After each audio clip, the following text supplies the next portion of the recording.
Bueno, gracias, Guille. Bueno, como siempre, hola a todos, buenas noches. Gracias por acompañarnos, por participar de este ciclo. Hoy cerramos el primer tramo de este ciclo, ¿no? El primer cuatrimestre, práctica del comentario crítico. ¿Cómo no lo pensamos solo como un dispositivo? En realidad lo pensamos como un modo de concebir la lectura y la formación permanente de los analistas, y también de jerarquizar lo escrito por los analistas y publicado en las publicaciones de la institución.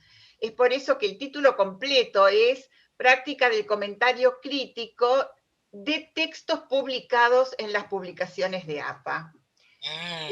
Por eso nos parece importante destacar esto, porque hay tanto producido y tanto publicado, que todo eso merece ser rescatado muchas veces del olvido, porque no todo se recuerda. Entonces, este también es un trabajo arqueológico de rescatar del olvido textos.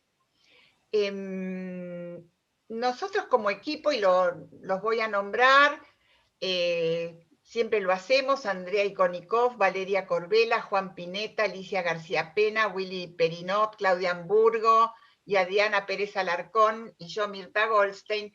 Partimos de la idea de un psicoanálisis contemporáneo y pensamos que uno de los iniciadores, uno de los hitos que dan lugar a pensar un psicoanálisis contemporáneo es el movimiento barangeriano. Es por eso que nuestro primer texto de lectura que quisimos rescatar, no del olvido, pero sí muchas veces también de cierta incomprensión, porque cuando lo leíamos, la verdad que nos daba mucha dificultad entender a los Baranger, quizá porque nosotros no somos contemporáneos de los Baranger.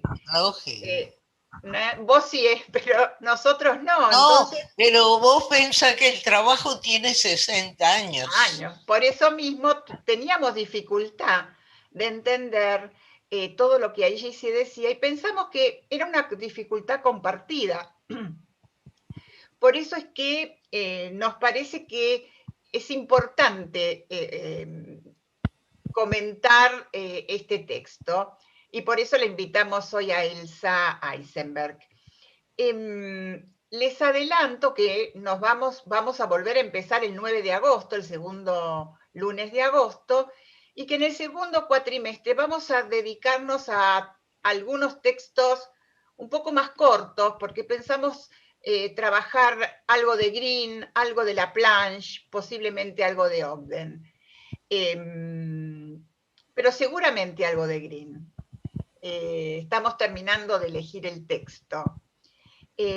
Así que bueno, invitamos hoy a Elsa no para una síntesis, tampoco para un cierre, sino lo llamaría un comentario inclusivo, quizá inclusivo de todo lo que estuvimos pensando en este cuatrimestre. Bueno, la voy a presentar. Bueno, como ven, hoy voy a ser la moderadora yo, así que voy a presentar a Elsa Eisenberg, quien es médica, psicoanalista, miembro titular de APA, de IPA y FEPAL, y de IFTA, Asociación Internacional de la Teoría del Campo, que gracias a Elsa conocimos, porque muchos de nosotros no sabíamos de la existencia de esta asociación. Así que ya tenemos un referente más para conectarnos también, el que tenga interés con esta asociación. Bueno, Elsa fue vicepresidenta de APA, ex miembro de varios comités de IPA y de FEPAL, participó como panelista en congresos de IPA, FEPAL y de la Federación Europea.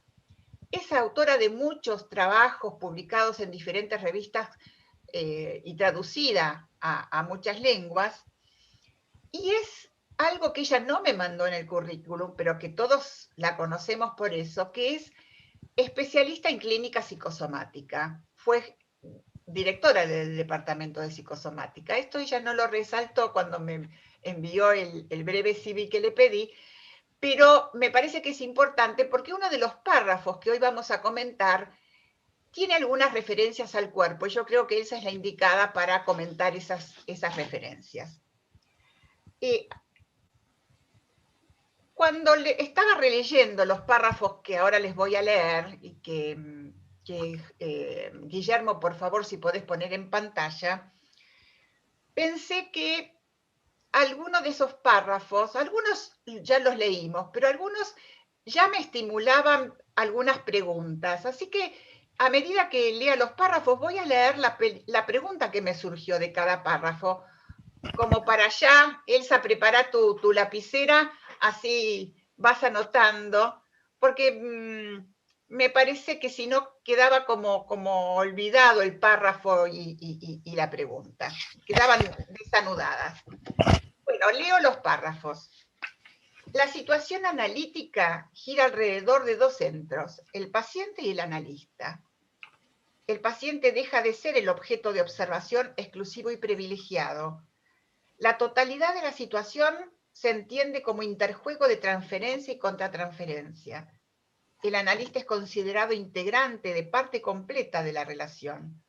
No se trata ya de una persona enfrentándose a sí misma, analista mediante, sino de dos personas complementarias o interactuantes. Sobre esto dijimos en este ciclo algunas cosas, algunos comentadores hablaron sobre esto, pero me parece importante que vayamos articulando nuevamente esto de la totalidad de la situación analítica y de este interjuego entre, yo diría, dos personajes, más que personas. Segundo párrafo. La concepción kleiniana de la fantasía inconsciente, expuesta por Susan Isaacs, considera que las fantasías son el contenido primario de los procesos psíquicos inconscientes. Se viven al principio como sensaciones y toman después la forma de imágenes plásticas y escenas. Cuando leí este párrafo, me pregunté y te pregunto, Elsa, ¿qué tienen que ver estas imágenes plásticas con los sueños, por ejemplo? Acá dice que se refieren primitivamente al cuerpo y representan los movimientos instintivos de la libido y de la destrucción, dirigidos hacia los objetos. Tienen efectos a la vez psíquicos y corporales, se expresan en síntomas. Y acá quiero recalcar lo de corporales porque me parece que es la pregunta indicada para Elsa. Traduciendo a la situación analítica individual, lo ya descrito por Bion respecto de los grupos, hablamos de la fantasía inconsciente básica que surge en la situación analítica creada por la misma situación de campo, es decir, por la estructura de la relación y que a su vez contribuye en cada momento a estructurarla. ¿No hay acá un interjuego dialéctico? Es una pregunta, Elsa. Esta fantasía no es una suma ni combinación de fantasías individuales de los dos integrantes de la pareja analítica. Es un conjunto fantasmático original creado por la misma situación del campo. Vuelvo a repetir que acá algo de la dialéctica se me hace presente. La situación analítica está organizada de entrada como metáfora, es decir, como simbólica y mítica. El poder del campo, entendido como estructura, es precisamente su construcción como símbolo, y es ese peso simbólico que se expresa en cada momento en lo que llamamos fantasía inconsciente básica. Por supuesto, Elsa, que aquí no puedo dejar de preguntarte, ¿qué es lo simbólico para los Baranger? Último párrafo. Freud, 1912. Indicaba cómo el médico debe disponer su mente en escucha flotante para no interferir en la recepción y comprensión del inconsciente escondido en las manifestaciones del paciente. Debe volver hacia el inconsciente emisor del paciente su propio inconsciente como órgano receptor. Acomodarse al analizado, como el auricular del teléfono se acomoda al micrófono. Freud se refiere a la posibilidad de retraducir en el lenguaje del paciente lo discernido más allá de su discurso. Pregunto, ¿hay un interlíneas? ¿Hay un intertexto? Se trata de una comunicación de inconsciente a inconsciente, llamada otras veces comunicación preverbal o paraverbal. Agrego para terminar, enigma de esta comunicación de inconsciente a inconsciente. Para muchos es enigmática esta comunicación. Y ahora para terminar y darle la palabra a Elsa, una último comentario, pregunta. En el texto Teoría del campo de Madé Baranger, ella dice que la noción de campo no es ajena a Freud, cuando describe la situación analítica como campo de batalla o tablero de ajedrez. Elsa, ¿quiénes juegan la partida o esta batalla? ¿Solo analista o analizante? ¿Los conceptos teóricos están también en juego en esta partida de ajedrez? ¿Quién es la reina? ¿Quién es el rey? ¿Quiénes los alfiles? ¿Quiénes los peones? Querida Elsa, espero no haberte abrumado, te doy la palabra. Bueno, muchas gracias. Siempre me halagás con preguntas difíciles, pero bueno, ahí vamos. Ante todo, te agradezco la invitación a Mirta Goldstein, a todo el equipo de formación permanente, así también como esa magnífica idea de repensar nuestros maestros, como lo han sido Madé y Willy Baranger. Se escucha bien, ¿no? Sí. Quiero transmitirles que para mí es una fuente de emoción el reencuentro con sus textos. Además, luego de mis años de formación con Willy en seminarios y en supervisiones, sostuve con Madé casi 20 años supervisando o dialogando con ella acerca de mis ideas, trabajos y de los suyos, por supuesto. Por eso entiendo que tengo una impregnación oral mayor que los textos que trataré de incluir en este espacio. Quisiera transmitirle algunos datos históricos sobre el tema, historias que me contó Madé. Ante todo, el carácter subversivo de este enunciado, como ya lo anunció Cristina Salas en una reunión anterior. Así Madé me contó que fue en un congreso, creo que en México, en 1961, la noche anterior a la presentación de este trabajo, las autoridades del Congreso de IPA le solicitaron a los Baranger que retiraran el trabajo por inadecuado. Por supuesto que no lo hicieron y entre otras cosas aprendí de Madé a defender las ideas aunque no sean bien recibidas al inicio.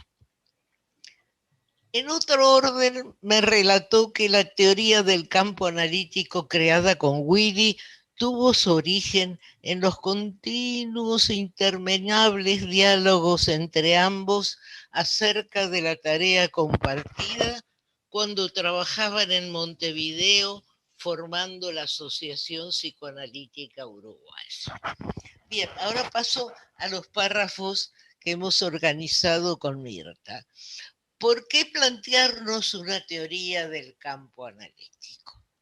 Pienso que Freud, al crear nuestra disciplina basada en los conceptos de inconsciente, sexualidad infantil, Edipo, pulsiones, que se expresan en la situación analítica a través de la repetición y de la transferencia, estaba centrado en dar cuenta de la problemática del paciente. Con las vicisitudes de la práctica aparecieron dificultades que dieron lugar, entre otras cosas, a la noción de contratransferencia enunciada en 1910 en el Congreso de Nuremberg, donde ahí se señala su dimensión de obstáculo a la cura. Luego de casi 40 años sobre este tema, solo interrumpido por algunos aportes de Ferenczi, Aparecen a fin de los 40 y principios de los 50 las conceptualizaciones de Paula Hyman en Londres y Enrique Racker en Buenos Aires, que introducen otra dimensión. Además de obstáculo, la contratransferencia puede ser instrumento de comprensión de elementos preverbales, sensoriales, anteriores a la palabra. Y en un tercer momento aparece la contratransferencia empleada o uso de la mente del analista a partir de 1961-62 con los trabajos de Willy Madé Baranger, a los que se agrega el concepto de Reverie de Villon, la quimera de Demuzin, los aportes de Winnicott, Bolas, Green, César y Sara Botella con la figurabilidad. También tenemos que incluir los interesantes desarrollos de Antonino Ferro, en particular su concepción de la teoría del campo, donde articula las ideas de Baranger con las de Villon. Como bien señala Madé Baranger en su presentación de Atenas 2010, se trata de una evolución de nuestra disciplina. Las ciencias se desarrollan superando crisis y obstáculos inevitables que deben ser transformados en nuevos conocimientos, como nos enseñara Freud. De entrada, Madé y Willy, con una fuerte posición de investigadores de la clínica, pensaron su praxis articulándola con ideas de la psicología de la Gestalt, de la fenomenología de Merleau-Ponty, también de psicoanalistas como Paula Hyman y Enrique Racker, especialmente sus ideas de contratransferencia. Y ello los llevó a formular en el 61-62 el primer modelo de campo analítico, entendiéndolo como producto de identificaciones proyectivas cruzadas entre paciente y analista. Modelo que tomaban de su esquema referencial kleiniano que prevalecía en esa época, también de las enseñanzas de Enrique Pichon-Rivière sobre la relación analítica como un encuentro singular entre dos personas. Luego viene un párrafo que está centrado en Klein, Villon y la fantasía inconsciente. Los Baranger toman de Klein el concepto, como acabo de señalar, de las identificaciones proyectivas cruzadas. Y de Villon toman la psicología del pequeño grupo, que los Baranger utilizaban en sus experiencias con grupos terapéuticos en Montevideo. Así también incluyo la famosa frase de Villon: el grupo es más que la suma de sus miembros. O la metáfora de Merleau-Ponty: una melodía es más que la suma de las notas que la componen. Formulaciones que le encantaban a Madé y que daban cuenta de su idea de la fantasía inconsciente básica entre paciente y analista, que es más que las dos fantasías individuales. Esta fantasía singular, creada entre paciente y analista, es la fantasía inconsciente básica de campo para Madé. Quiero transmitirles un ejemplo que es paradigmático para mí. Thomas Ogden, que es un talentoso analista de San Francisco, relata en un trabajo sobre metapsicología publicado por APA un diálogo entre él y una paciente, donde él no recuerda si una frase la dijo él o la dijo la paciente. Diría Madé, es una producción del campo.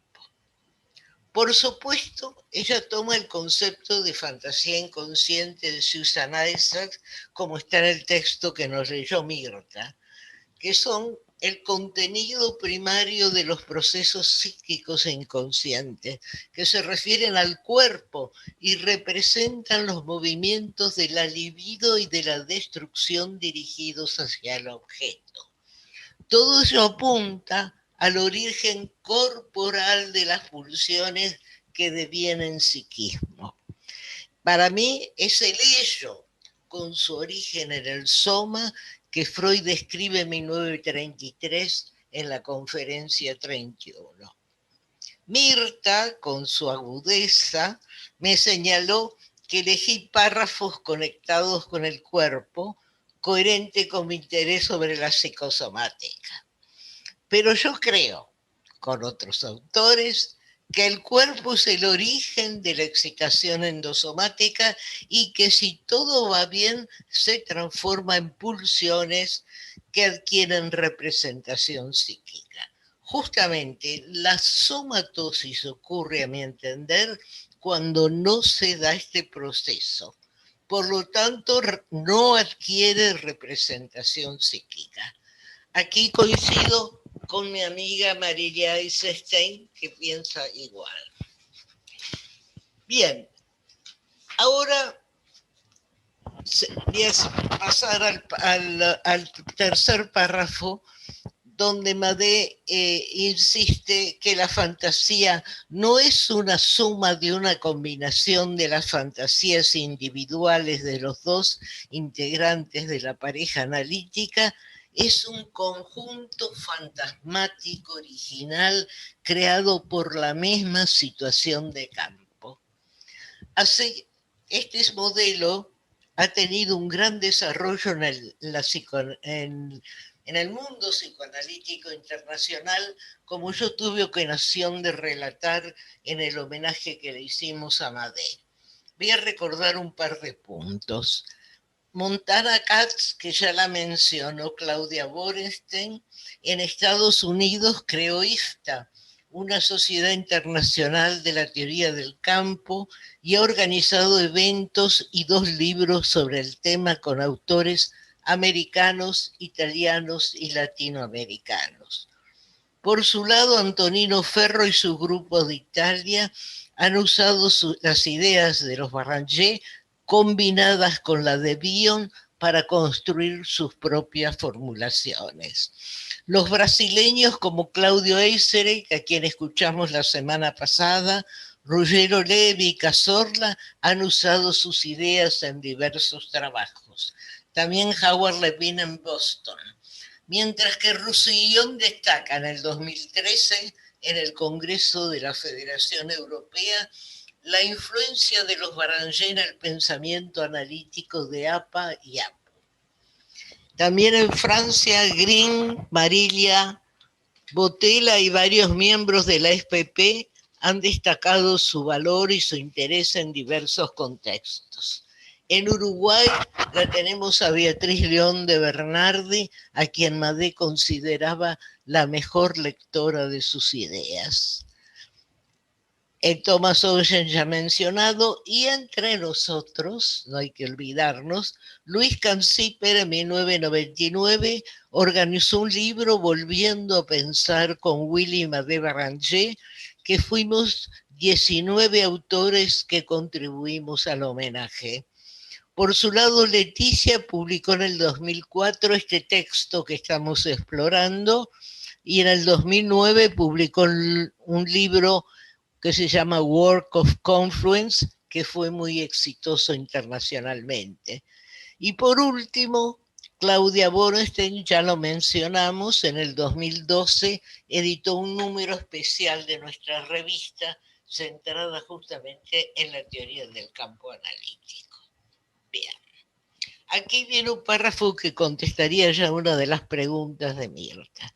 En el 2004, Madé Barrangé, habiendo ampliado sus referentes teóricos, incluyendo ideas de Lacan, de Green, etc., reformula el concepto de campo, concibiéndolo como una estructura que se crea entre un paciente y un terapeuta en la situación analítica, siendo esta el tercero que tiene una dimensión tanto mítica como simbólica. Es decir, que estas repeticiones en el campo analítico, que tienen una dimensión mítica, pueden acceder a una transformación simbólica en el interjuego de la situación transferencial contra transferencial. Pienso que este encuentro paciente-analista, que tiene algo del encuentro original con el objeto primario u otros objetos significativos, es lo que transfiere el paciente al analista y a la vez da lugar a la escucha del terapeuta, quien pone en juego su contratransferencia. Considero que la persona del analista, con sus deseos, transferencias, ideologías, está puesta en juego en la situación transferencial. Y si bien la neutralidad y la abstinencia son una aspiración ética que debemos sostener como un ideal, existen resonancias en juego, resonancias singulares que surgen en cada campo analítico. Una muestra más que la relación entre cada paciente y cada analista es diferente. El problema reside en cómo entendemos las resonancias y qué hacemos con ellas. ¿Cuándo es solo del analista y cuánto es del paciente, favorecido por cierta vulnerabilidad o diapasones del terapeuta? En cambio, el nivel simbólico, esto va a tu respuesta, Mirta, es el poder del encuadre, desde ya asimétrico, y de la interpretación, que funcionan como un tercero que transforma la experiencia vivencial compartida por paciente y analista en lo que Green denomina el objeto analítico, Wogen el tercero analítico, dando lugar a la construcción de una representación en la mente del analista, origen de la intervención sobre la transferencia. Es importante destacar que en este modelo de la teoría del campo hay una circulación de lo intrapsíquico a la intersubjetividad y de esta al primero, posición a la que me adscribo, mientras que en el modelo intersubjetivo, como de la teoría relacional, lo que predomina es la interacción y no el encuentro entre dos sujetos con sus inconscientes, sus pulsiones, sus fantasías inconscientes, como lo plantean los Barranché. Y esto me conduce a remarcar otro tema afín, que es el del último párrafo, que es la comunicación de inconsciente a inconsciente, ya anunciada por Freud en la metáfora de 1912. Tanto la teoría del campo como las formulaciones afines, la quimera de Musin, la reverie de Bion, la figurabilidad de los Botella, intentan dar cuenta de una comunicación de inconsciente a inconsciente, lo que daría lugar, a mi entender, a experiencias percibidas sin tener conciencia de ello. Aquí tengo que aclarar, sé que teóricamente la percepción es consciente, pero creo que la clínica cuestiona la teoría. Y estas experiencias percibidas, que funcionarían como restos diurnos que estimulan el uso tanto de la mente del analista como la del analizado.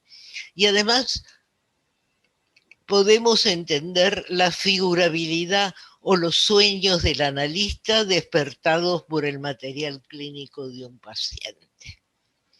Creo que como terapeutas estamos constantemente implicados en nuestra tarea para realizar nuestro trabajo reconociendo las asimetrías del encuadre.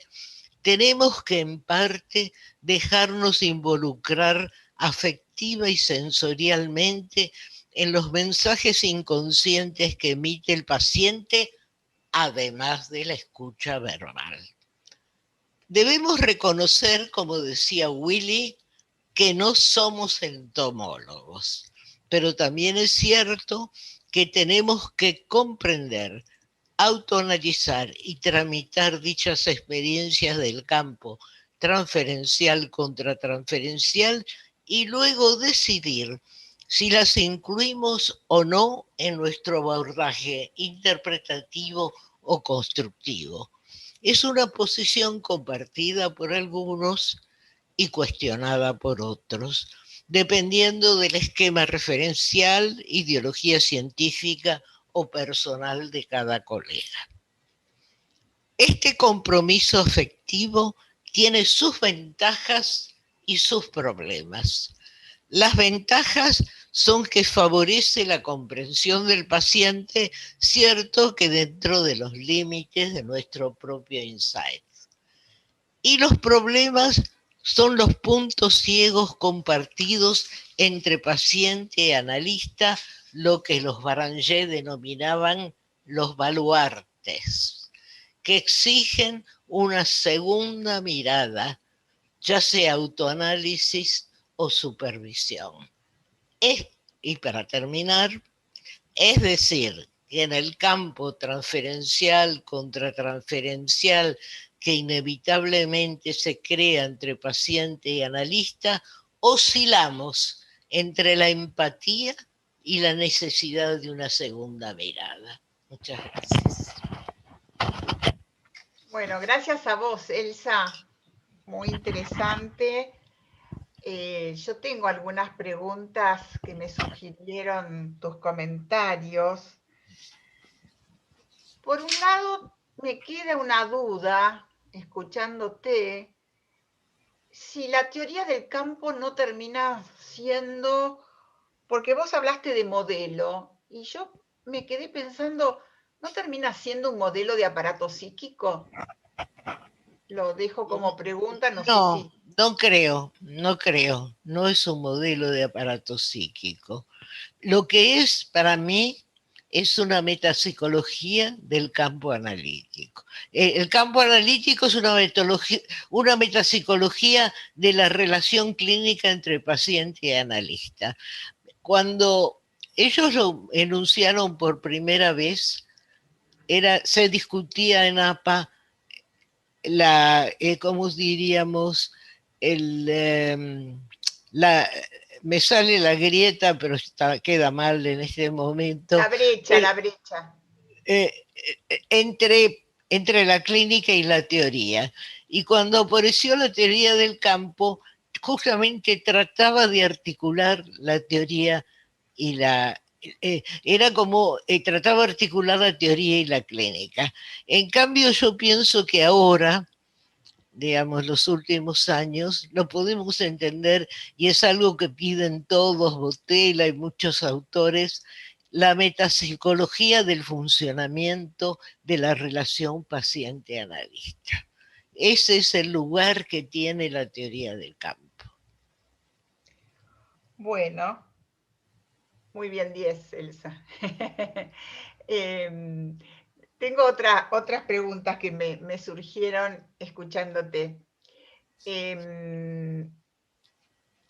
Por un lado, estas experiencias percibidas no conscientes, a mí me Sí, hacen acordar a los signos de percepción del esquema del peine. sí. No sé vos cómo, que también me parece que están o en los ataques de pánico o en los fenómenos psicosomáticos que intervienen. ¿Cómo lo pensás La esto? percepción inconsciente, eh, bueno, un ejemplo más claro es la reverie. El concepto de reverie de Bion es una percepción inconsciente de lo que te transmite el paciente de inconsciente a inconsciente. El otro ejemplo claro es la figurabilidad de los Botella, que sin palabras, digamos, en un lenguaje preverbal se imaginan y hacen una construcción, digamos, sobre lo que le pasa al paciente. Eh, ¿Quién otro? De Musan con la quimera. Eh, la comunicación inconsciente incluso ha llegado casos de analistas. Hay un caso de Luis Rascosque, eh, que analista y paciente soñaron el mismo sueño, digamos. Vino el paciente y contó un sueño y el analista había tenido el mismo sueño como resto de uno de lo que habían discutido el día anterior. Indudablemente que para mí, que esta percepción tan importante de inconsciente a inconsciente implica una mayor frecuencia, una mayor regresión y dependencia en la relación analítica que los encuentros menos frecuentes, que son los que disponemos más en la actualidad, digamos. Sí. Tengo una última pregunta y después leemos o damos la palabra a todos los que nos escuchan con sus comentarios. Vos hablaste de la situación analítica como lo simbólico, pero también después dijiste que el encuadre es lo simbólico. Y ahí... Lo simbólico justamente es el objetivo del análisis, la posibilidad de simbolizar justamente. Y al principio tiene dos movimientos, uno de continencia y de instalación y otro nivel simbólico donde justamente se lo saca de esa situación promoviéndole una idea, digamos, una representación de lo que le pasa, digamos, al paciente. O sea que vos ves ahí una articulación entre encuadre y situación analítica. Como el objeto analítico o el tercer objeto, ¿no es cierto?, que plantea Ogden. O sea, a ver si te sigo con tu idea. No, que mi pregunta en realidad la especifico un poquito más. ¿Son del mismo nivel situación analítica y encuadre como dimensión simbólica? No, no es el mismo nivel. El encuadre es lo que favorece que tenga una dimensión simbólica, porque si no, es una relación más tete a tete, digamos, es una relación aún dentro de la simetría, es una relación más un diálogo, digamos.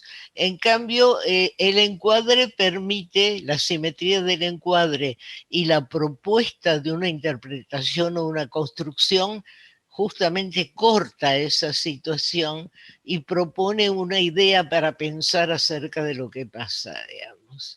Entonces le da un nivel simbólico a lo que está el paciente pensando, procesando, sintiendo, etc.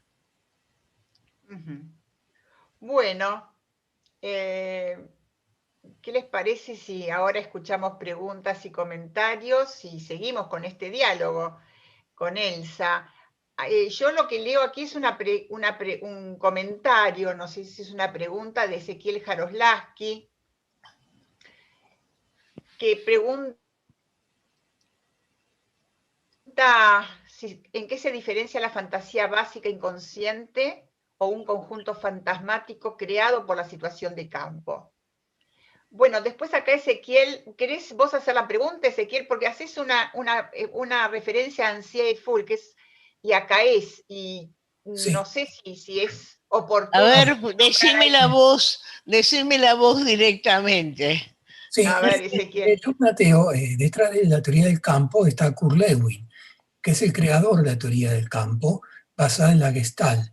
Esto tuvo mucha influencia en el campo psicoanalítico, tanto en Buenos Aires como en Europa. Pero lo que quería preguntar, ya que hicieron base en Bion los supuestos básicos tienen que ver con fantasías primitivas, según plantean experiencias en grupo. Esto fue retomado por Ansiek, por Fulques primero, en teoría de grupo, como la interfantamatización, que también lo plantea Ansiek y Caes. Luego Caes creó el concepto de aparato psíquico grupal, que es el acoplamiento de la psiquis alrededor de fantasías primitivas, originarias, entre ellas las fantasías originarias como elementos fundamentales. Y esto se aplica a todo vínculo humano. Que preguntaba, es una pregunta, porque creo que han pasado muchos años y habría que ver cómo se piensa ahora en la actualidad, porque me parece que la teoría del campo es muy positiva, pero se refiere únicamente a la relación analítico-paciente. En cambio, la teoría del acoplamiento de la psiquis, basadas en Bion, se refieren a todo vínculo humano, inclusive el vínculo analítico. Preguntaba si han trabajado esas diferencias con respecto a lo que planteó Bion, experiencias en grupo, la interfantasmatización de Fulkes, también de los grupos, y fundamentalmente lo que plantea Ansié alrededor del aparato psíquico grupal o aparato psíquico vincular, como lo llama Marco Bernard, que es todo un modelo de teoría del vínculo, cualquier vínculo humano. Me da la impresión que los autores que mencionaste, Celsa, no trabajan en ese sentido, me da la impresión, por lo menos en el caso de Ferro. Bueno, Ferro, a Amadé no le gustaban las ideas de Ferro, debo decir. No le gustaban ni las ideas ni los de relación. Pero escuchándote tu comentario, me acordé de un comentario de Amadé, que era una mujer muy inteligente, y decía que son las necesidades de la clínica y la teoría las que en distintos lugares dan lugar a que personas diferentes lleguen a conclusiones parecidas, digamos, o traten de encontrar soluciones parecidas.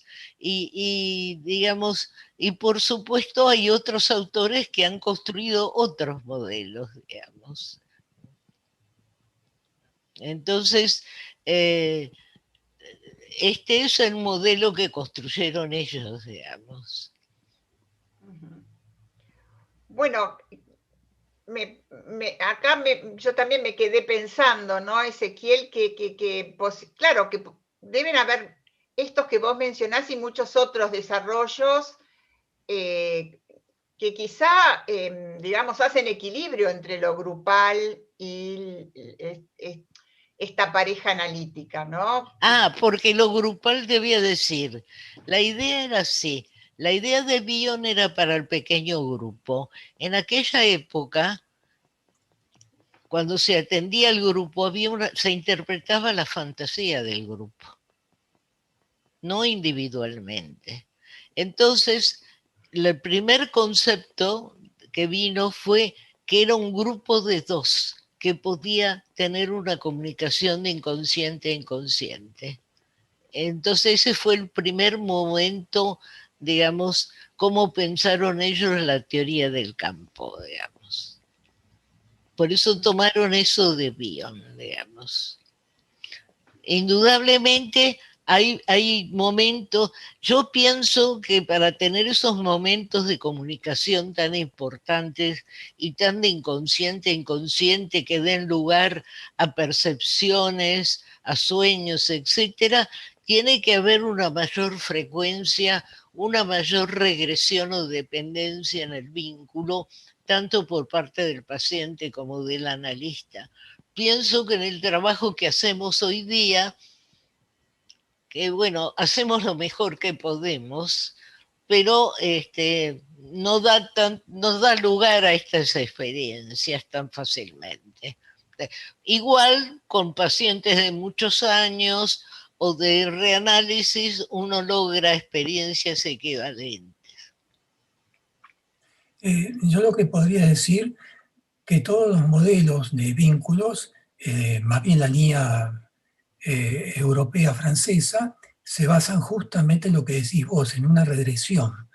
Los vínculos humanos se establecen a partir de una regresión a primitivos vínculos que están, en el sentido de Blecher, que tienen que ver con los aspectos más primitivos simbióticos glicocáricos del psiquismo, que se depositan justamente en el encuadre. Si bien hay diferencia entre los vínculos analíticos, los vínculos de pareja, vínculos de familia, todos ellos se basan en la regresión y que tienen que ver con los fenómenos de masa que Freud escribió, porque todos los fenómenos que describe Freud en psicología de las masas tienen que ver con regresiones, contagio histérico, sugestión, hipnosis, fenómenos de masas y enamoramiento. En ese sentido estaba planteando si en la base de todo vínculo hay una Primitivo Regresión, que lo vio bastante bien porque conocía bastante bien el pensamiento freudiano, ¿no? Bueno, siguiendo tu pensamiento y tu aporte, digamos, los Barangeros pensaban en realidad venían del pequeño grupo que ellos atendían, pero en realidad lo pensaban como el grupo de dos, digamos, ¿no? Bueno, hay un comentario que me parece de Luis, no sé Luis cuál es tu apellido, hay un comentario de Luis que me parece que tiene que ver con lo que estamos hablando, que dice que... A ver. Hola Luis, no, no te escuchamos, pero no te escuchamos. Bueno, leo yo entonces tu comentario. Dice, Bueno, el encuadre relanza lo imaginario a lo simbólico, si no se quedarían paciente y analista entrampados. Sí, me parece que esto tiene que ver con lo que decía recién Elsa. Juan, ¿hay comentarios o preguntas de Facebook y YouTube? Mirta, por el momento no hay comentarios, sí felicitaciones de Abel Feinstein, que dice que es bueno tenerla a Elsa como testigo privilegiado de los desarrollos de los Arangé.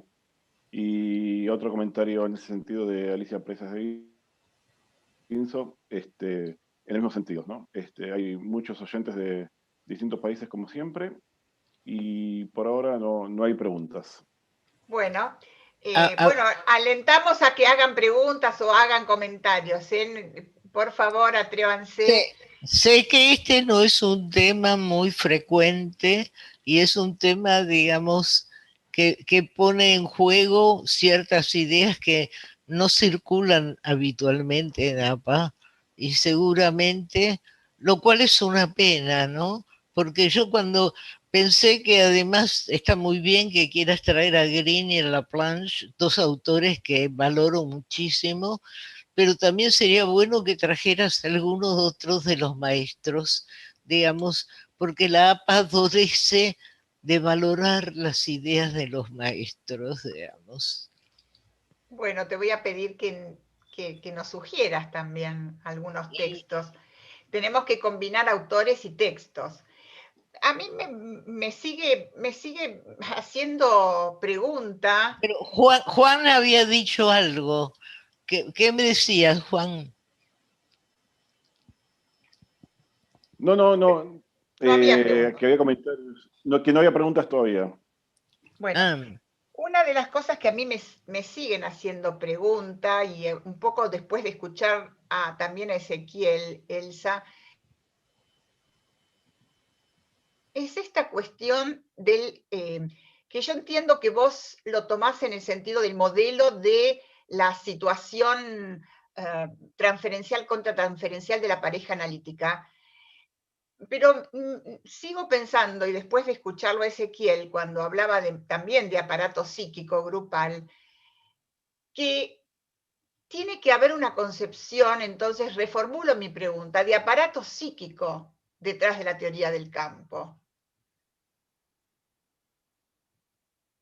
Creo que lo que más cuesta como aceptar es el nivel de comunicación entre los dos interlocutores y la percepción no solo consciente, sino inconsciente, porque la percepción consciente la tenemos con la palabra, digamos, y la percepción inconsciente que viene, digamos, en otra forma, digamos, y porque también eso implica reconocer que además de la percepción consciente, que da cuenta del funcionamiento de la palabra, del significante, etcétera, hay una percepción preverbal, digamos, o paraverbal, inconsciente, que hay analistas que captan determinadas cosas y otros que captan otras. Por eso, digamos, cada uno de acuerdo a su serie complementaria. Por eso los análisis, siempre yo digo, son buenos que se hagan con otro analista, porque se crea un campo nuevo que la escucha del analista va a dar lugar a otras intervenciones y a otras ideas, digamos. Vos lo que decís es que, perdón, que en esa variación del analista es una duda que estaba teniendo, ¿no?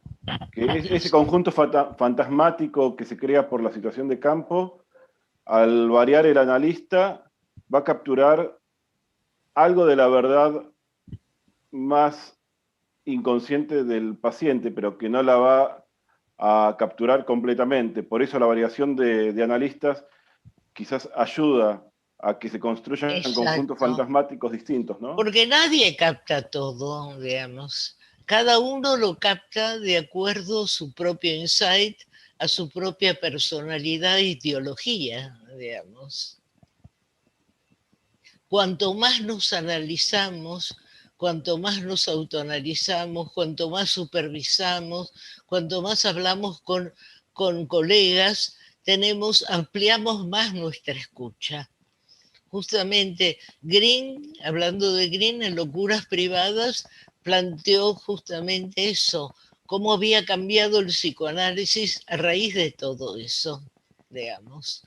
Era justamente todas esas actividades las que ampliaban nuestro oído, digamos.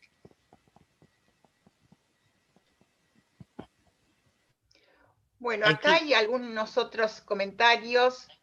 Quería, ¿Acordarías, Elsa, con la idea Esther? Esther, supongo que será Esther Romano. No sé qué Esther, sino. Ahí está, ahí lo veo a Darío. Sí. hola. Dice Esther. Bueno, Bueno, Darío.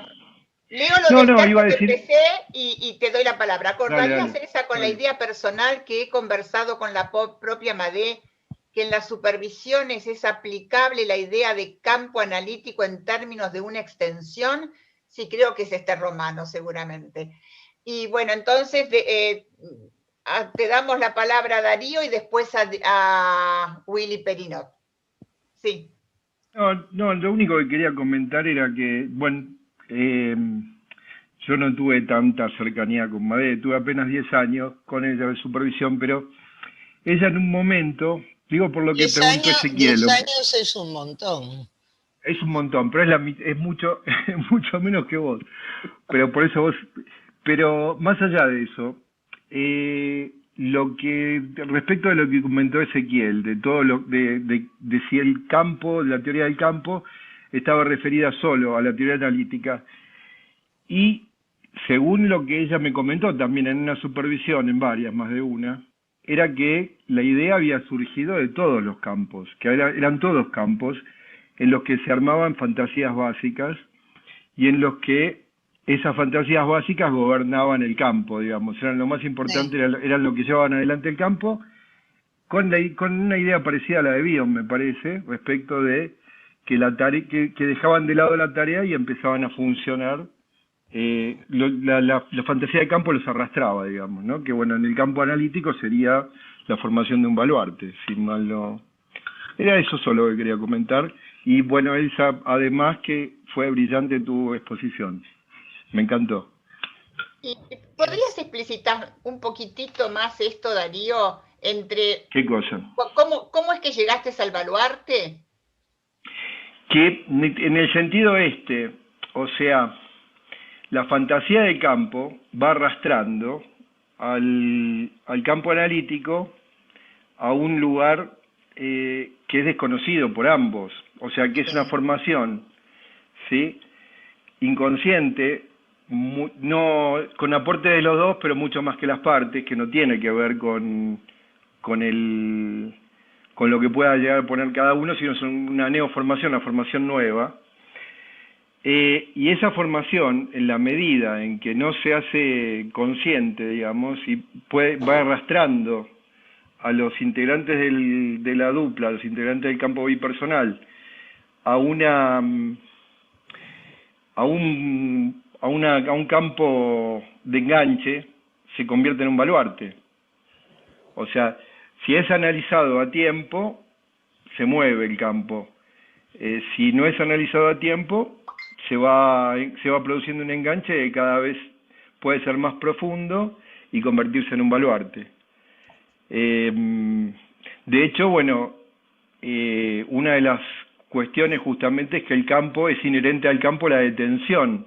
Nosotros tenemos que hacer mucho trabajo para que el campo se mueva. ¿Se entendió ahora más o...? Sí. Bueno. No, te preguntaba esto, además de para hacerte hablar un poquito más, que me gustó lo que dijiste, como lo dijiste, es que es muy siempre lindo. tengo una duda si el baluarte no termina siendo una roca viva de la castración, o es un punto límite. ¿No termina siendo qué? La roca viva. Una roca viva. Bueno, puede ser una roca viva, pero la idea es justamente lo que proponen los Baranger, que es una roca viva si se queda entre paciente y analista, que el analista tiene que tomar conciencia de eso y buscar o autoanalizarse o buscar analista o buscar supervisor o hablar con un colega, buscar un diálogo para ver qué está pasando, digamos, qué está pasando en ese análisis que está estancado. Ok, bueno. Hay una pregunta. Digo, esta respuesta mueve un poco la concepción de aparato psíquico freudiano, por ejemplo, donde hay un límite a la interpretabilidad. ¿No? Digo esto para poder como ir articulando cuestiones. Y no te olvides que la base de la teoría del campo es la Klein y Dion, digamos. Y luego ese modelo estructural, digamos, que le agrega después de la lectura de Lacan y Green, que le agrega Madé en el 2004, digamos. Es que quizás el que incluye, perdón, Elsa, pero quizás el que incluye definitivamente, digamos, el campo, es Bion, en el sentido, no lo digo que Bion no se incluye el campo, sino que incluye al observador. El observador pasa a ser, si bien nosotros tenemos a un Freud y bueno, todos los desarrollos que vinieron posteriormente, incluso los de Klein, incluyen al observador, no lo incluyen de la manera que lo incluyó Bion respecto de el objeto con capacidad de reverie y la interrelación que hay entre ambos, digamos, ¿no? La inclusión del observador es bastante, digamos, consistente con la teoría de Bion, me parece, ¿no? Aparece definitivamente ahí. Les voy a dar un ejemplo de Claudio Eisserich en el Congreso de Buenos Aires del 2017, que compartimos panel. Trajo un caso muy interesante y tenía una paciente que mucho no la entendía, qué le estaba pasando. No sé qué es la imagen que pasó. ¿Pasó algo? Y entonces a él, esto es una fantasía de campo, a él se le empezó a acordar Nonino y empezó como a tararear dentro del Nonino que lo escribió su autor cuando se murió el padre, ¿no? Entonces, a raíz de eso se le ocurrió si no se le había muerto alguien a la paciente y que había un duelo ahí del que ella no hablaba. Y bueno, eso es una fantasía de campo. Okay. Es decir, una percepción de inconsciente a inconsciente que funcionó, digamos. No siempre funciona. Bueno, están Willy y Andrea. Willy, después leo un poquito más los comentarios. Bueno, ¿se escucha bien? Sí. Hola, ¿cómo estás? ¿Cómo te va? Bien, bueno, muy buena presentación, me parece que vamos entrando en tema. Hay una cuestión que a mí siempre me inquieta, una que es que los conceptos que utilizamos tienen que tener una base clínica evidenciable para poder compartirlos y transmitirlos. Esta idea de la transmisión de inconsciente a inconsciente es muy linda porque uno no la puede ni demostrar ni descalificar. ¿Cómo diablos es que algo que no está puesto en palabras, que nadie captó, pasa de la mente de un analista, de un paciente al analista, y se convierte en el analista en un recuerdo que le trae una fantasía, y que esta fantasía funciona en el campo con el paciente. Entonces yo les digo, miren, esto suena una cosa medio mágica y misteriosa, que todos los que trabajamos con pacientes, de alguna manera hemos vivenciado en la práctica clínica. También lo hemos tenido, experiencias interpersonales fuera de la situación clínica. El asunto es convertir esto en un concepto que sea aplicable clínicamente y transmisible, tratando de entender cómo diablos esto se produce. Porque el que sigamos operando con este tipo de conceptos, donde aparece una fantasía que uno no tiene manera de validar y que tiene que andar haciendo elucubraciones que tienen algo de misterioso, por lo menos habría que cuestionarlas y replantearnos algo desde otro punto de vista. Para mí lo que Baranger trae de distinto y de nuevo no es solo la teoría del campo, en el sentido que allí se produce una interacción donde son dos los que producen un tipo de estructura que es nueva en función de los dos participantes en ese momento.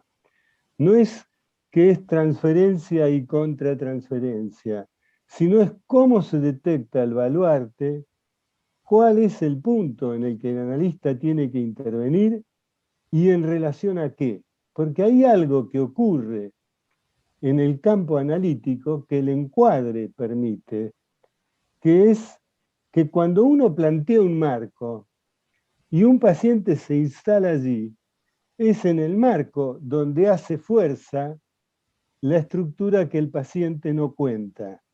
Y entonces Baranger plantea que lo que define el punto de interpretación donde el baluarte entra a jugar es en la ruptura del campo analítico que produce el encuadre. O sea, el paciente cuando viola el encuadre, llámese el horario, el honorario, quién empieza a hablar, quién pregunta y quién tiene el problema, porque ahí, supóngase, antes de ayer me llama un paciente por teléfono, me manda un mensaje. Doctor, necesito hablar urgente con usted porque me estoy quedando dormido cuando vuelvo del campo y ya es la segunda vez que me quedé dormido y me desperté entrando a la banquina, por fuerte pude salir.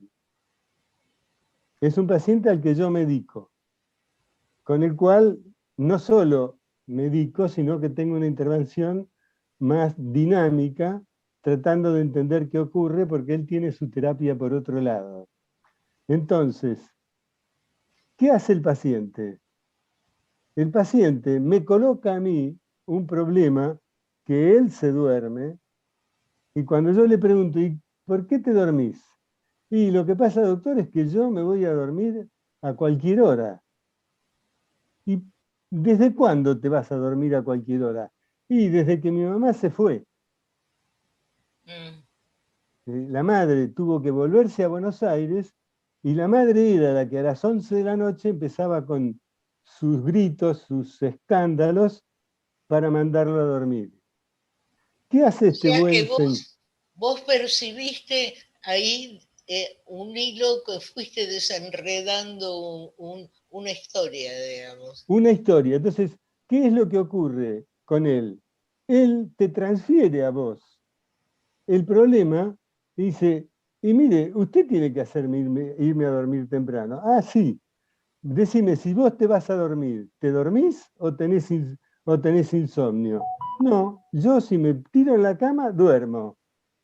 ¿Qué hizo este señor? No es que viene a plantear un problema para preguntarse él qué le ocurre, sino que te lo transfiere cambiando totalmente lo que es el proyecto de un tratamiento. Vos tenés que hablar, contarme cuáles son los problemas y los conflictos que tenés, y en función de eso yo podré pensar qué te ocurre y qué tiene que ver con tu vida y con tu historia, suponete. No, el paciente viene, irrumpe y te cambia el contrato terapéutico y te transfiere un problema en el cual vos te convertís en responsable de que él se vaya a dormir temprano. Y entonces lo que sería eventualmente una situación totalmente distinta, si un paciente que vos estás medicando no puede dormir y se queda dormido, porque al no poder dormir está todo el día que no tolera, entonces tenés que ayudarlo a dormir a la hora que él se tiene que ir a dormir. Suponete que sea un maníaco o lo que vos quieras llamarlo, en un paciente grave, ¿no? Pero este era es un paciente neurótico, que no se puede ir a dormir por múltiples motivos. No se quiere ir a dormir, pero quiere que vos lo hagas dormir. Entonces él genera una situación de conflicto que irrumpe dentro del campo en algo que vos no tenés ninguna capacidad operatoria. Eso es algo muy diferente. Eso es una manera de plantear algo distinto. Es la ruptura del encuadre terapéutico lo que te muestra dónde está y de la manera cómo vos podés detectar dónde hay un baluarte, qué tenés que interpretar y en qué está cambiando la relación terapéutica, porque si no, queda abierto a una especie de magia de que alguno capta u otro no, y da lugar, digamos, Willy, anda cerrando. yendo al extremo, a decir cualquier chantada en un tratamiento. Con la idea Pero eso de no que es un baluarte. No, eso no es un baluarte. No es un Lo que baluarte. estás planteando no. Lo que estás planteando es la manera como empieza a infiltrarse el baluarte dentro del campo analítico y vos lo detectás. Así lo entiendo yo. Eso es una transferencia. El baluarte se armaría si vos te enganchás. Eso no es una forma, ¿entendés? Son cosas distintas. Es como si vos estás diciendo, bueno, el paciente transfiere sobre vos, qué sé yo, la mamá que lo manda a dormir, que se tiene que hacer cargo de mandarlo a dormir. Bárbaro. Eso es transferencia de la que conocemos. Ok, pero no ¿dónde aparece? ¿Dónde aparece? Bueno, a ver, tratemos. Bueno, claro. Dale. Me parece que estamos llegando a un punto para no... Yo quería agregar algo. No transformar esto en una supervisión, porque a todos se nos están ocurriendo cosas. Claro. Pero me parece que pero es para hacer el ejemplo. Me parece que hay muchas posibilidades para pensarlo. Bueno, ahora les doy la palabra. Me parece que hay varias posibilidades para pensar este ejemplo, ¿no? Por eso me parece que no podemos transformarlo en un Ateneo clínico, pero sí me parece que pensaría qué pasa con un paciente que llama cuando se queda dormido manejando. Porque si se fue a la banquina, se estaba quedando dormido manejando.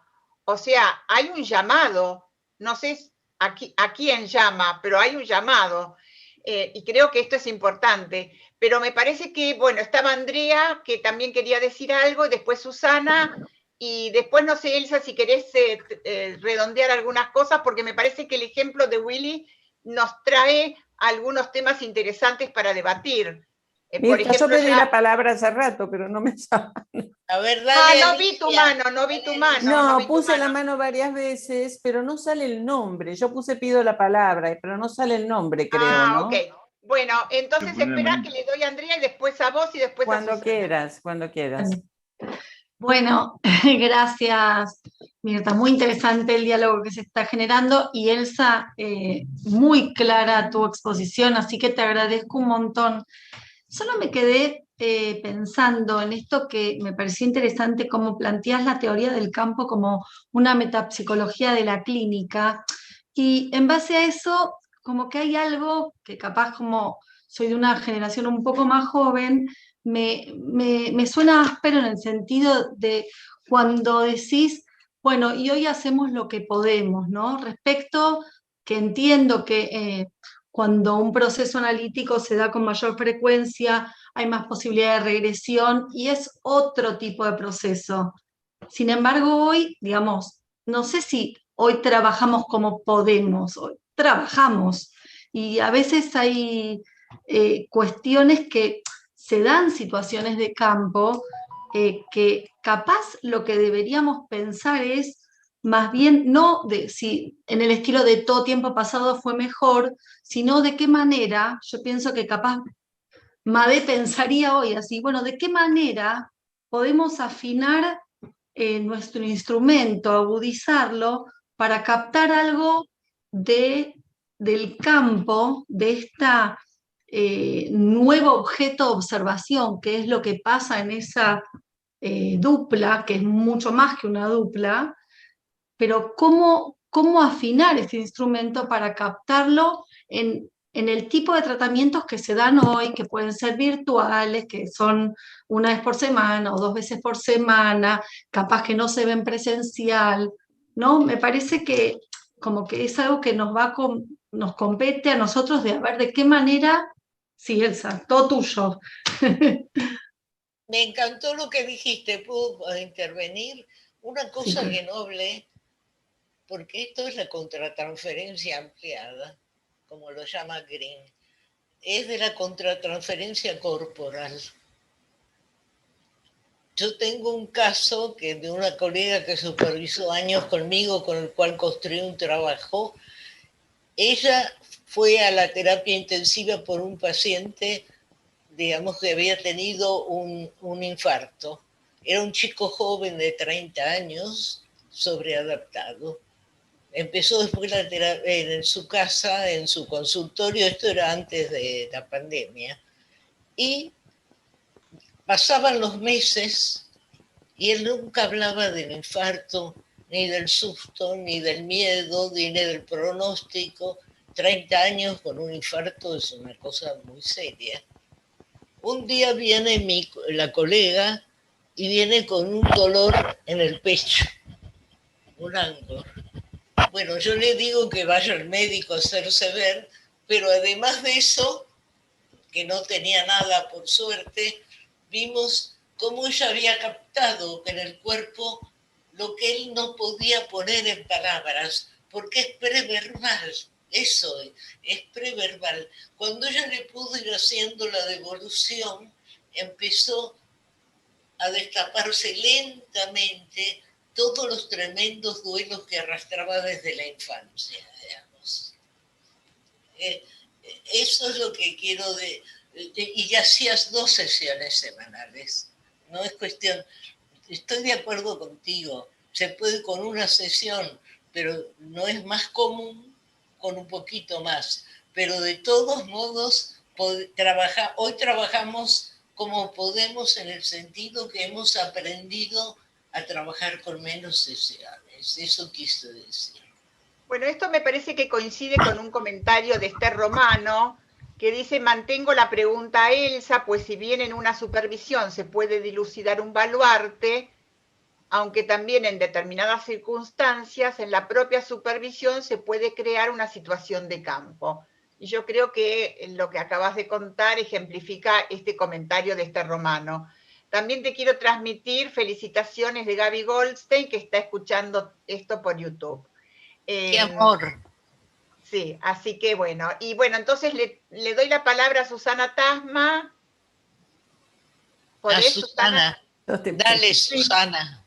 Hola, Elsa, gracias. Fue muy grato escucharte, realmente.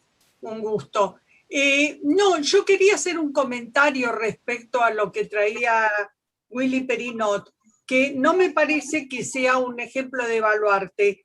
A ver, yo voy a tomar lo siguiente. Al haber una fantasía básica compartida, cuando hay una detención del proceso, porque, digamos, hay un proceso en el cual los dos están ahí, cada uno con lo suyo, y es más que transferencia y contratransferencia, y uno puede detectar ¿sí?, que hay una detención en ese proceso, ahí es donde nosotros podemos ver el concepto de baluarte. Cuando muchas veces uno está con un paciente trabajando y de repente puede empezar a sentir, acá no pasa nada, o puede advertir que de repente hay algo como un refugio en el cual el paciente está instalado, cual si estuviera instalado en una fortaleza, y hay algo en el cual no se puede penetrar. Entonces, ahí, si es que el analista puede darse cuenta de que hay una detención de este proceso, puede advertir el baluarte a través de esta segunda mirada o de una supervisión o de incluso su autoanálisis, puede relanzar algo y puede movilizar nuevamente el proceso. A veces, tanto el analista como el paciente no advierten esto y ahí hay una detención del proceso que tiene que ser movimiento, porque esto del campo es una situación en espiral también tomada de Pillon. No sé si está claro a lo que me quería referir. Bueno, es el concepto de baluarte. Me gustaría decir algo, porque están hablando de... Yo quiero plantear algo. Yo no estoy planteando que lo que el paciente está mostrando es un baluarte, sino que para poder captar algo de lo que es el baluarte, hay que mirar qué hace el paciente con el encuadre. Es a través de las rupturas del encuadre donde uno puede construir, por ejemplo, el baluarte de este paciente es justamente transferir sus responsabilidades a un otro, esperando que sea el otro que se hace cargo de aquello que él no asume como propio y que cae como problema cuando el otro está ausente. Ese es el baluarte, que captura al otro como si fuera una parte de sí misma y lo obliga a tener un comportamiento frente a algo que él supuestamente no puede resolver. Y eso aparece cuando el paciente, pero no aparece así cantado, este paciente es un paciente extremo, pero aparece en el punto de urgencia, que es donde el encuadre que vos hiciste con un paciente, el paciente rompe, llámese esto, llegar tarde y tener un comportamiento frente a la ausencia donde uno tiene que darle un horario, o el paciente que falta y quiere que uno le reponga el horario. Hay un montón de situaciones donde el encuadre se rompe con el pago de honorarios, por ejemplo, por contarle cosas que son muy groseras, pero a veces el comportamiento se produce adentro de la sesión en las pequeñas rupturas que se van produciendo del encuadre, que te muestran que ahí debajo de esa ruptura está produciéndose un proceso, y cuando vos los empezás a detectar y a poner en juego, el encuadre te permite descubrir de a poco cuál es el baluarte que el paciente tiene que hace que él quede inmovilizado en una determinada situación. Si no, ¿cómo diablos vos te das cuenta cuál es el baluarte? Y lo que yo estoy diciendo es que hay que aprender a mirar las rupturas del encuadre, porque ese es el punto que les va a permitir comprender lo que el paciente no trae a sesión, porque no lo puede verbalizar, porque a lo mejor hasta él mismo lo desconoce, y sin embargo, vos lo terminás captando de esa manera. Si no, quedamos como expuestos que hay una magia en cada analista que capta un aspecto que está en el aire con un aparato que nadie sabe ni dónde está ni cómo. Lo que estoy diciendo yo, que vos podés bajar a la clínica de esa manera. Bueno, pero bueno, yo quería decirle algo a Willy. Yo entiendo. Está Alberto Stisman y después, Elsa, te damos un cierre. Ay, Alicia. Elsa, Alicia y Alberto Stisman, y te damos a vos para cerrar. A mí este ejemplo de Willy me está taladrando la cabeza porque la verdad que es interesante, porque justamente pienso todo lo contrario a lo que está diciendo Willy. Pero Bueno. así que, Alicia, te doy la palabra. Bueno, lo logré. Primero lo logré. Hace rato que estoy y no lo logré. Bueno, realmente a mí me ha aclarado muchas cosas, todo lo que nos has dicho y tu escucha. Me ha aclarado muchas cosas con respecto a lo Beranger y encuentro muchas coincidencias. Una cosa que me gustó mucho es pensar en la teoría del campo cuánto la asociación de un paciente es un resto diurno del sueño que va a construir el analista esa noche. Lo cual me da una perspectiva de un trabajo con respecto a lo inconsciente que realmente no sé si tiene palabras como para darle una definición. Es una situación que va transcurriendo en el trabajo y acá aparece una diferencia con la cual nos encontramos en lo que tantas veces proponemos, ¿qué pasa con una sesión de una vez por semana? Porque estos fenómenos, estas situaciones llamadas fenómenos, no lo sé, donde nuestros sueños están involucrados en la vida del paciente, transcurre a través de la continuidad y del trabajo permanente de 2, 3 sesiones semanales. Y cuánto encontramos en este momento, a pesar de que tenemos que trabajar con lo que hay, con lo que se nos presenta, una gran dificultad en este tipo de trabajos. Bueno, te agradezco mucho, agradece ese comentario porque me impactó, porque es lo que yo pienso. ¿Cuántas veces analizo mis sueños en relación a las asociaciones del paciente del día anterior? Muchas gracias.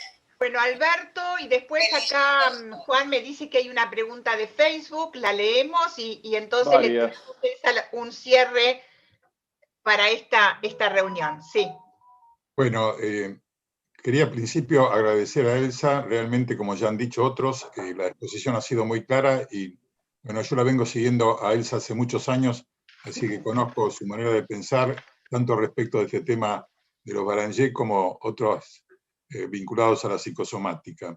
Quería aclarar algo respecto de lo que decía Willy y lo que dijo Susana Tasma.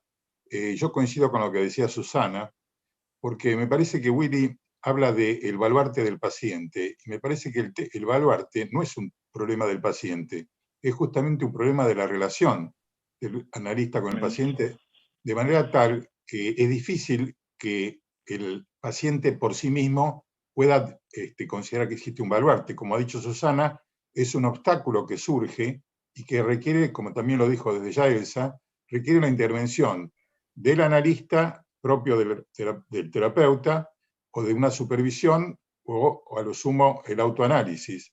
De manera tal que entonces me parece que es muy difícil pensar, reitero, en un baluarte del paciente. Es un problema que surge en la relación analítica y como también se ha dicho, el análisis queda detenido, queda estancado. A partir de eso se podrá ver cómo se moviliza eso que quedó estancado. Bueno, nuevamente muchas gracias, Elsa, felicitaciones. Y gracias, Mirta, por generar este espacio. Ok, y quería esto que Alberto que decía. ¿Puedo decir algo? Elsa, sí.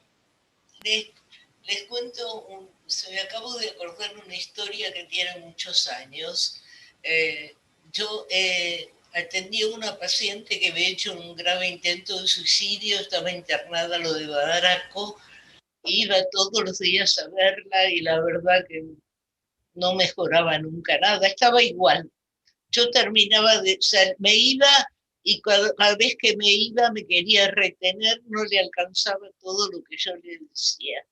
Yo en esa época era ayudante de Lieberman, que era profesor de APA, y me dice un día, qué preocupada te veo, y le cuento la historia. Entonces me dice, porque cada vez que me iba, ella me pedía que le trajera algo. Me pedía un chocolate, siempre me pedía algo de comer. Entonces, yo la verdad era un verdadero baluarte, no sabía cómo.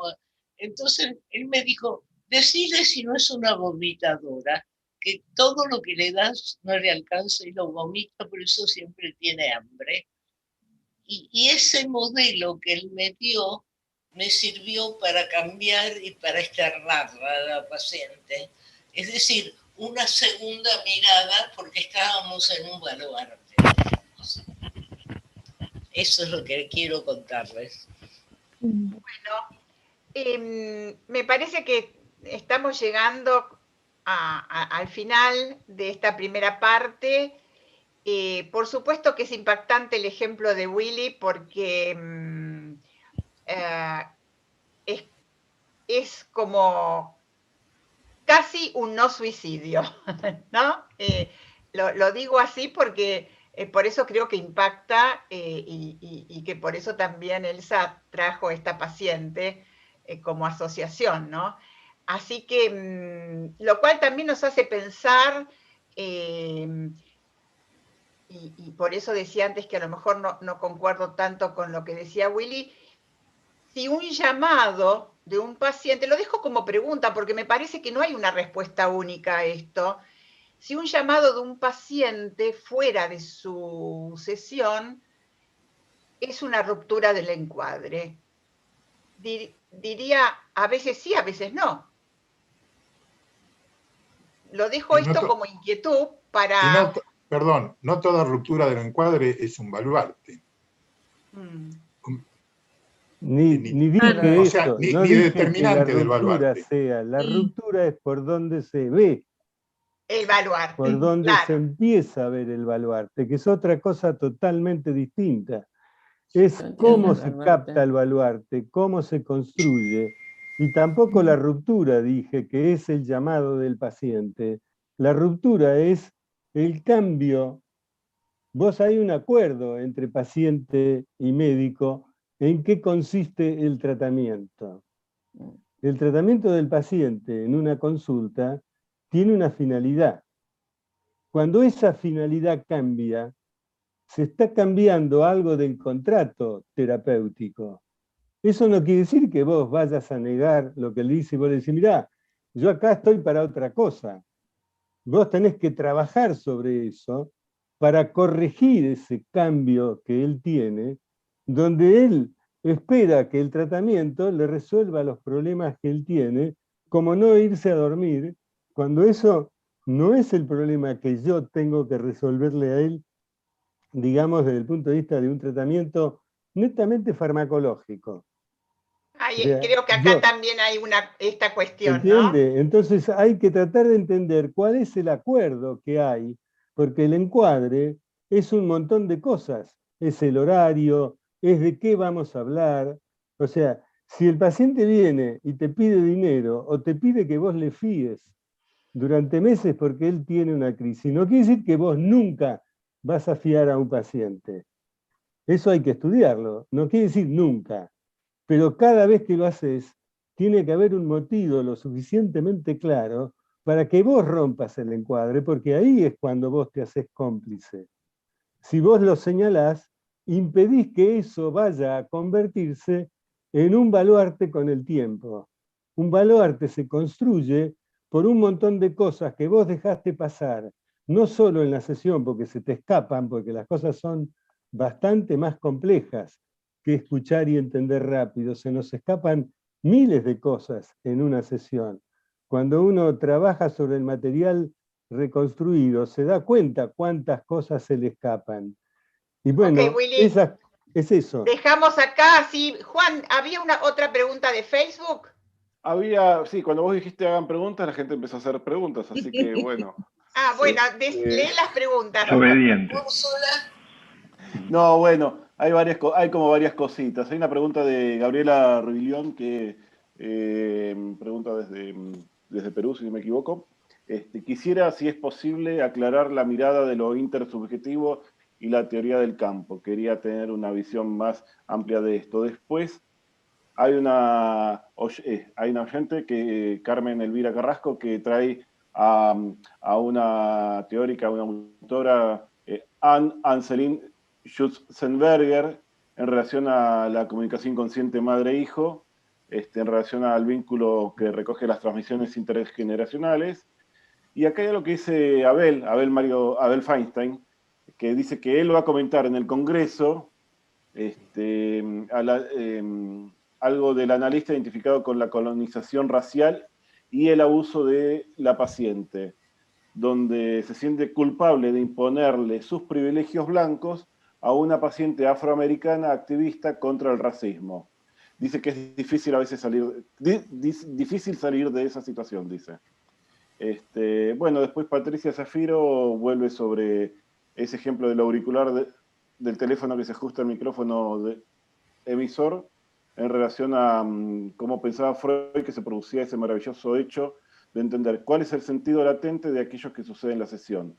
El analista debe volver hacia el inconsciente emisor del propio enfermo, de su propio sí mismo inconsciente como órgano receptor. Bueno, estas son algunas cositas, y bueno, hay gente de México, de Brasil, Perú, bueno, y otros países. Así que bueno, esto por ahora, pero me parece que hay... Elsa, ¿querés decir algo para cerrar?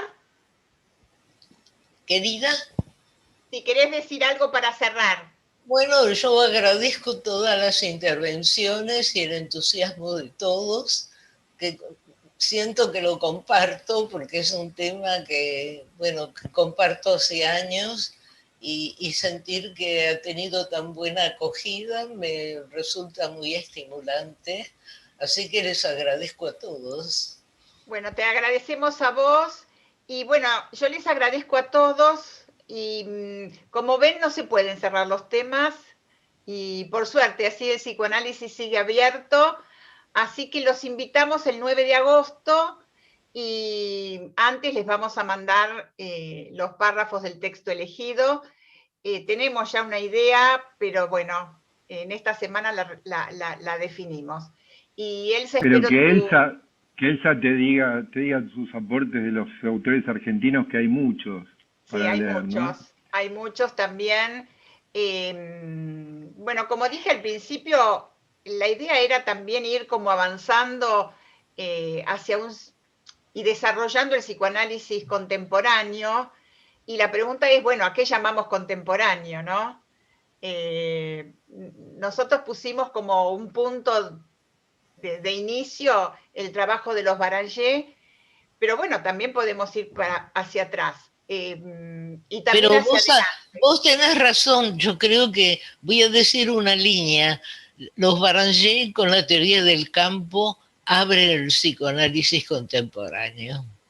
Sí, yo creo quizás que sí, quizás Pillon con la teoría de la espiral, también. porque es el aspecto temporal de la teoría del campo.